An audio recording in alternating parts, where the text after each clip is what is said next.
Continuando o contexto sobre a educação escolar indígena no município de São Gabriel da Cachoeira, precisamos pensar sobre a formação de professores indígenas a partir de suas concepções de mundo e de homem e das formas de organização social, política, cultural, econômica e religiosa dos povos indígenas do Alto Rio Negro.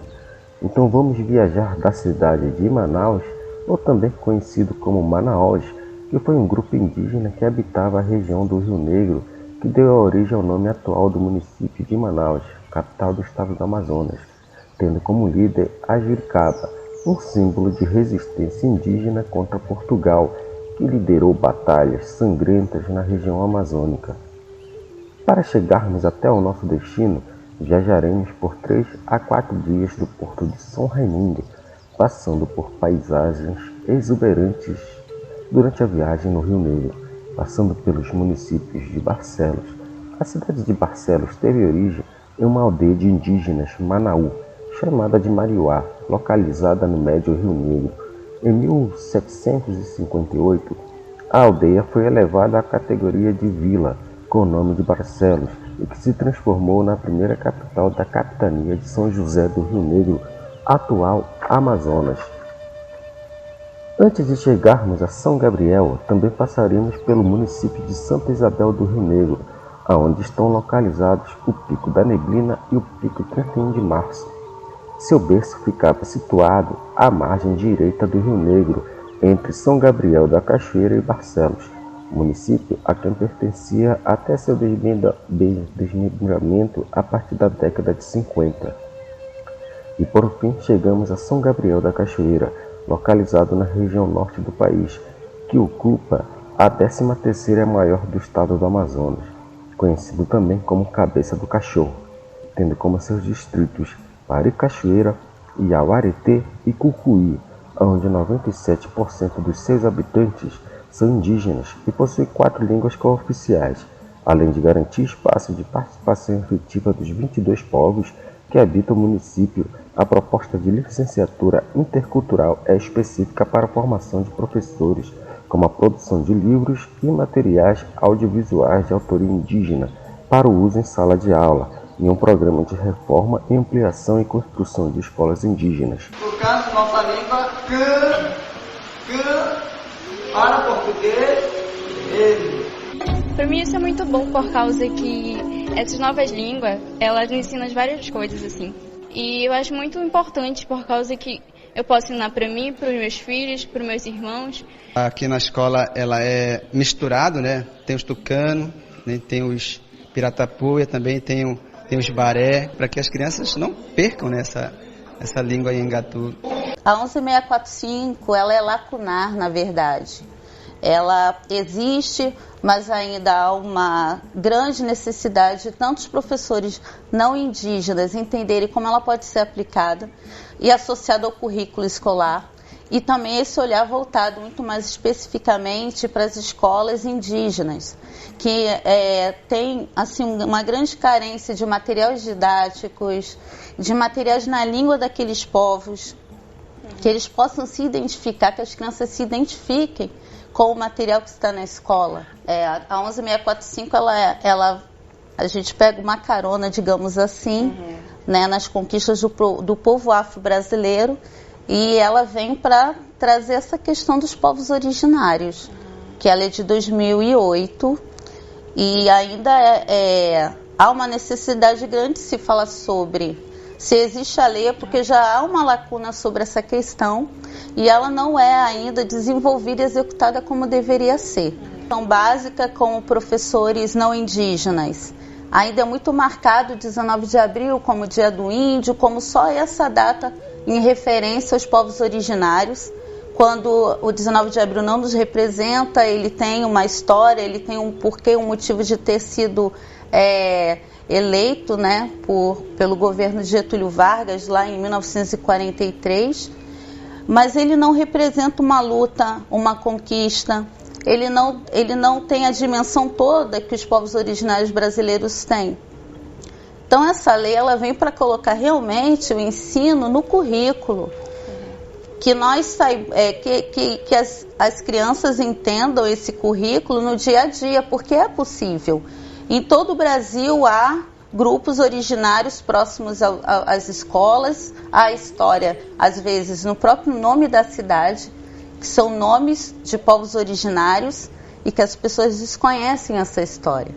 É muito o que aconteceu na formulação da própria história, né? Ela foi encomendada no final do século XVIII, para que nós tivéssemos uma história a partir de um estudo de um alemão, não era brasileiro, um alemão, e que ficou sendo a história oficial. E essa história oficial exclui os povos originários, sim.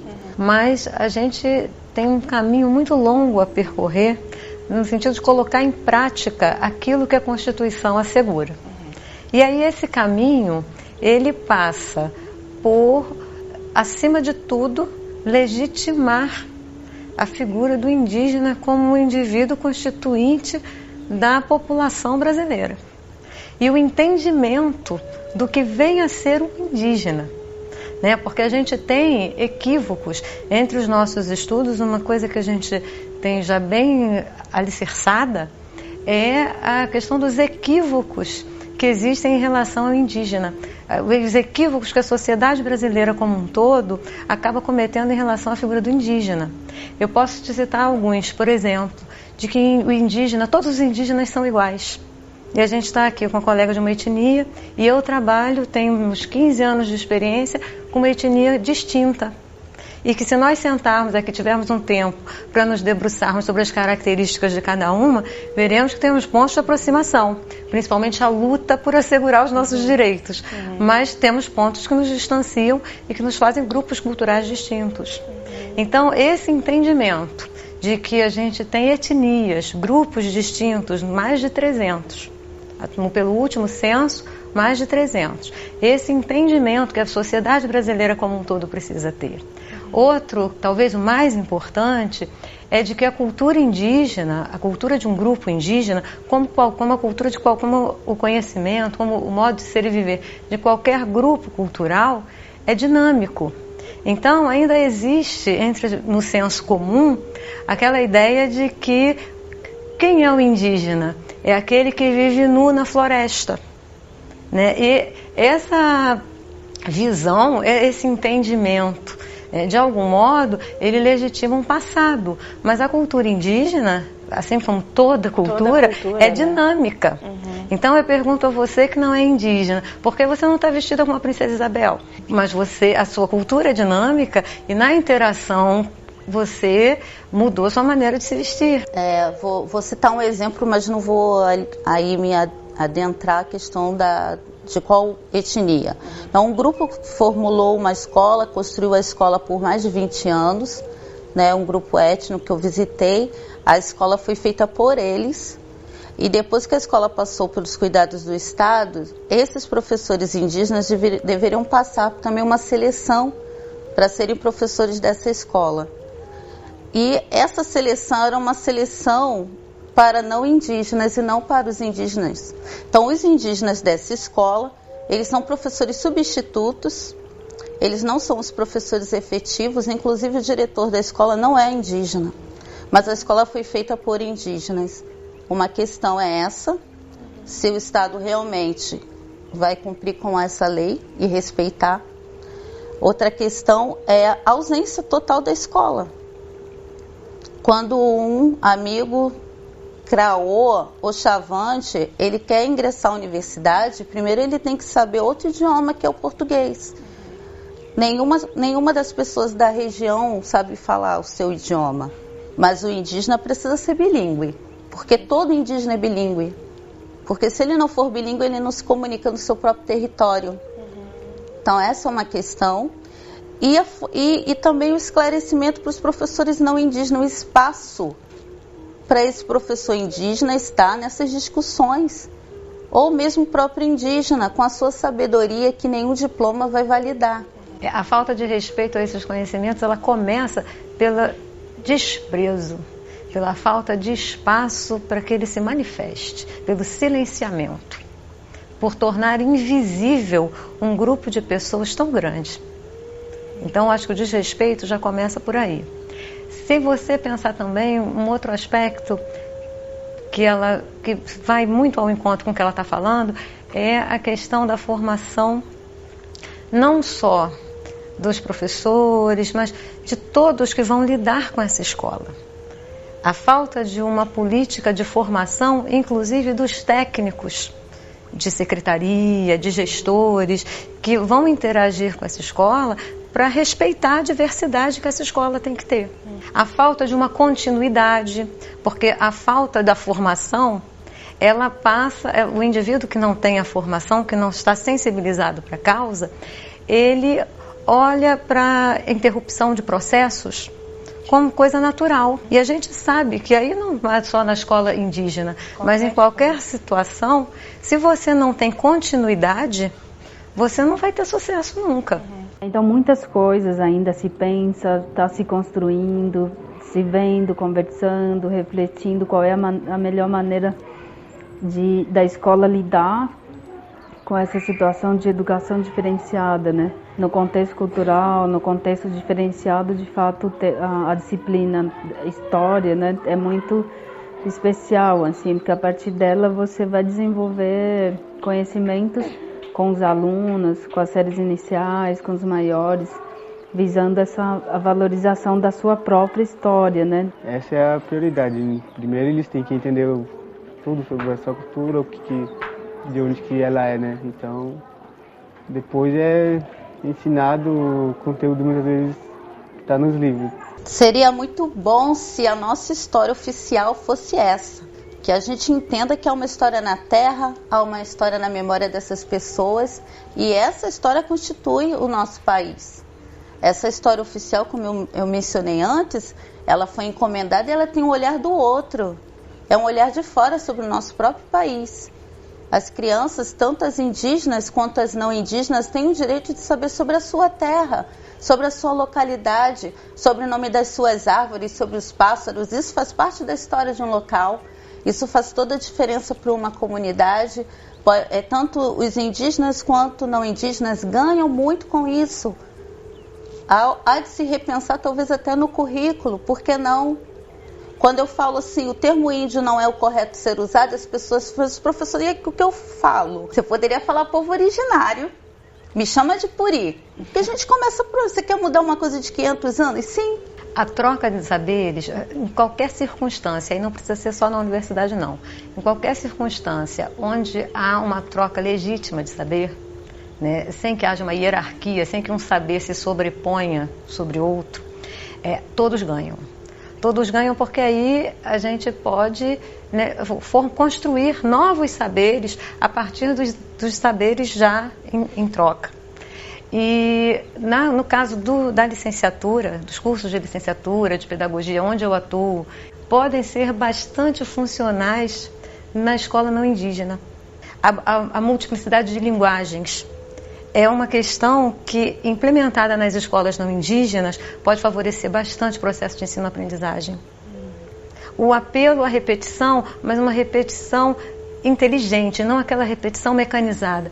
Meus alunos, licenciandos em matemática, por exemplo, têm entrado em contato com esses processos, têm incorporado e ressignificado nas escolas não indígenas e têm tido sucesso. Na época foi uma necessidade, assim, a gente está quase na extremidade da terra indígena, e ter uma escola indígena diferenciada, ela foi meio que necessidade, né? Porque a juventude, como posso dar exemplo do meu irmão, que é uma liderança indígena, da minha irmã, de primos que estudavam nas escolas convencionais junto com os brancos, né, passavam por preconceito, né? E desde relação ao preconceito na sala de aula, nós fomos obrigados a criar uma escola diferenciada aqui. E eu sofria muito preconceito de ser chamado de carniceiro, a come uruá. E isso me levou muito eu estudava de manhã e à tarde eu vinha para essa escola, né? Não tinha a minha série porque eu já estava um pouco mais avançada, mas eu estudava de manhã e vinha para a escola à tarde porque eu gostava disso. Na época, nossos alunos eles sofriam discriminação pelo seu jeito de andar, pelo seu jeito de vestir. Na época, houve discriminação pelo cabelo de um aluno da escola, que na época era lá da escola do Trilho, né? Eles queriam cortar o cabelo do menino à força, então, assim, a gente queria uma escola que não mudasse o jeito do aluno ser, do seu jeito de ser. Antes da escola, antes da década de 90, basicamente, a gente tinha comunidades indígenas muito desagregadas e poucas delas conseguindo se encontrar, inclusive, para a recuperação, para fortalecimento das suas práticas culturais. Embora os rituais indígenas, na memória dos mais antigos, dos nossos troncos velhos, sempre se coloca que os rituais sempre foram realizados, escondidos, em lugar mais separado. Não era todo mundo que praticava os rituais, o artesanato, as histórias. E isso a gente pôde sistematizar, pôde organizar, pôde disseminar com mais força a partir da criação das escolas indígenas. A escola, ela é aberta, ela é uma possibilidade, ela é um movimento. E aí a integração total dos povos nesse movimento. Você vê que a escola foi formulada por eles, foi erguida por eles, foi pensada por eles, dentro daquela realidade. E a escola é isso, ela deveria não ter realmente muros, né? Todas as escolas que tivessem esse propósito. A editora começa com essa minha inquietação de trazer a história da minha mãe, da minha etnia, para a história oficial, digamos assim, nessa violência simbólica que a gente ainda vive, uma violência física e simbólica também, do nosso apagamento. Então, quando você publica e você coloca a palavra escrita registrada, ela também é um território de luta. Quando eu tento aí abrir esse caminho, né, com essa possibilidade de trazer livros polilingües, que as crianças indígenas se sintam representadas, que os povos originários se sintam representados nesse material, com todo o primeiro processo, ele foi todo feito no pano, pensando muito no respeito que nós temos com a palavra, explicar um pouco que nós temos troncos linguísticos, e daí essas 275 línguas, elas são de 2 troncos que são conhecidos, mas existem outros, e o Chavante que mostra aí o macro-G e também algumas palavras no Puri, que mostra um outro tronco. E a ideia é a gente no site conseguir gravar os trechos no Guarani para as pessoas ouvirem, para as crianças escutarem. Forma de lutar, e o que eu acho muito importante a gente aproveitar o dia de hoje para falar é que a luta é constante, é antiga e muitas vezes ela é silenciosa, mas ela nunca deixou de acontecer.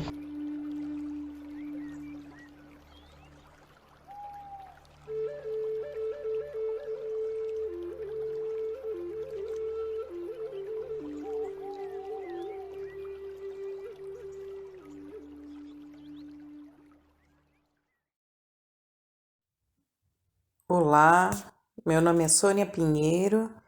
Eu vou ler aqui nesse momento trechos do livro Coração na Aldeia, Pés no Mundo, de Aurita Tabajara, uma escritora cearense que escreve em cordel, a primeira escritora brasileira indígena a escrever em cordel, com um livro muito bonito, da editora UCA, com xilogravuras de Regina Drosina.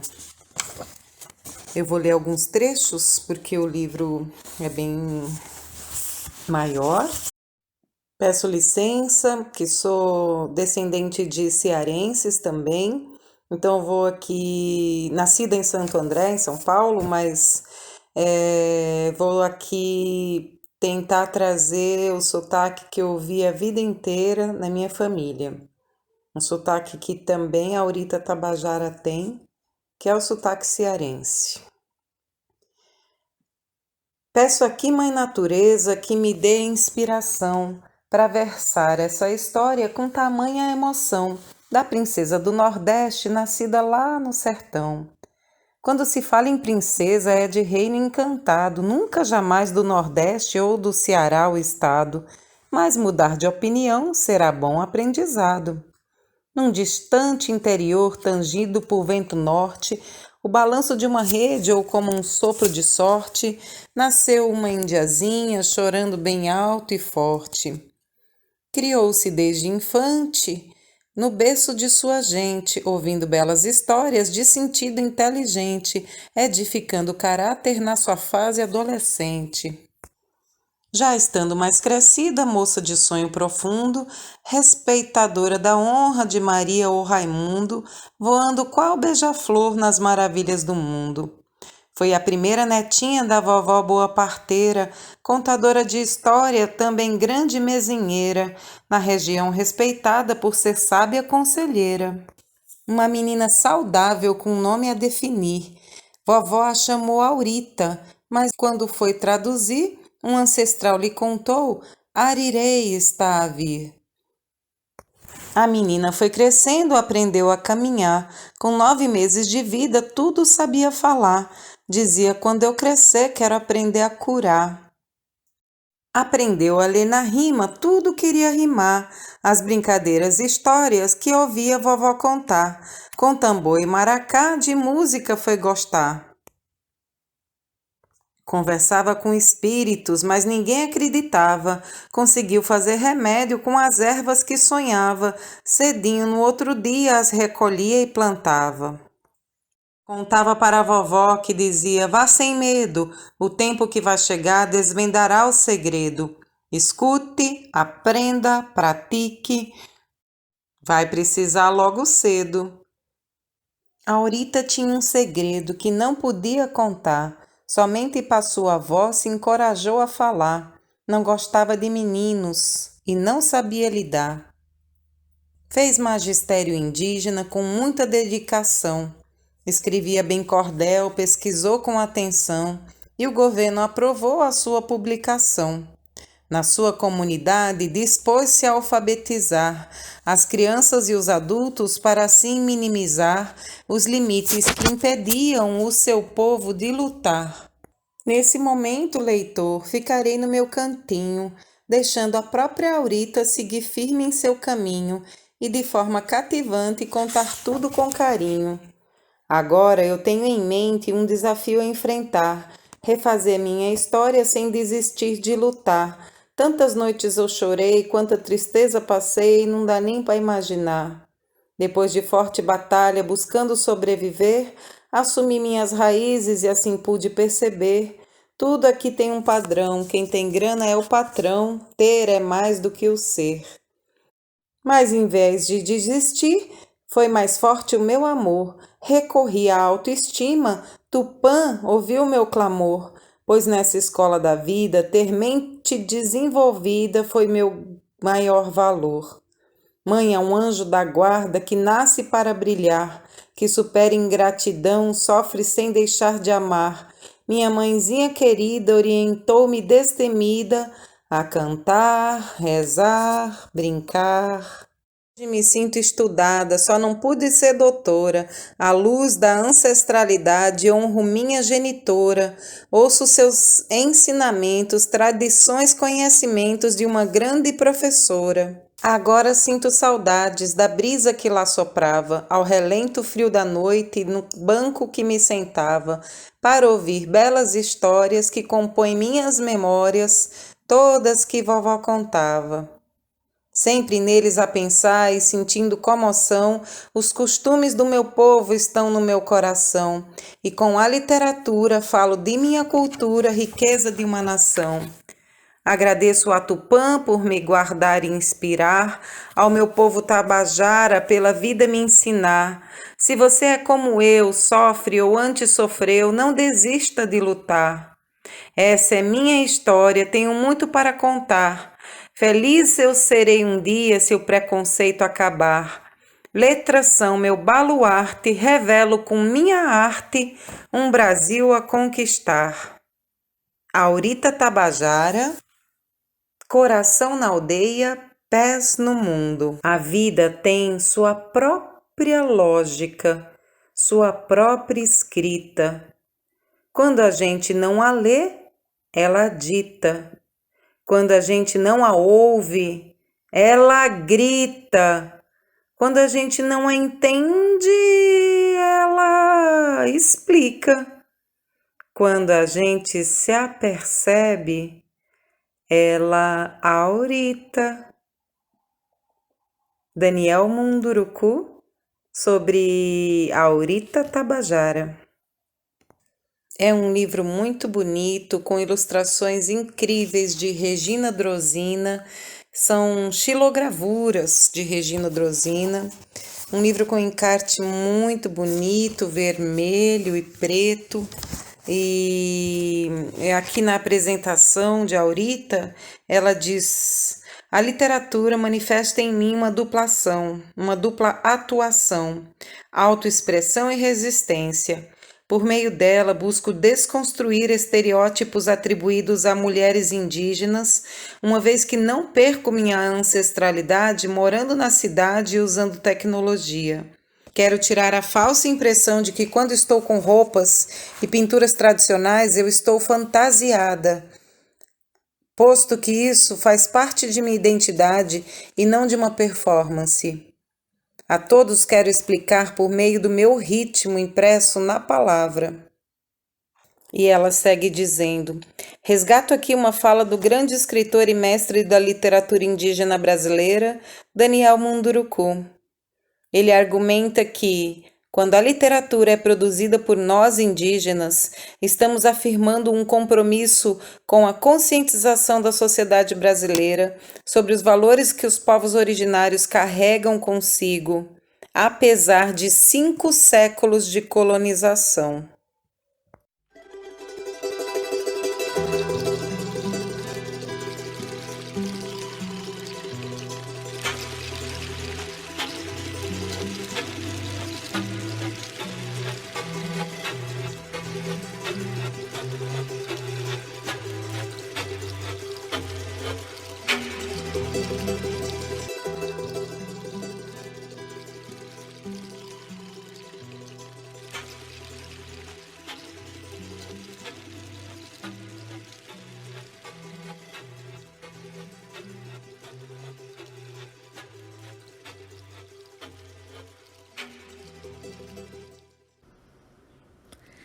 Este foi o programa Voz Indígena, experimentando com o cinema. O programa é uma produção do Laboratório Leetra. Conheça mais em leetra.ufscar.br.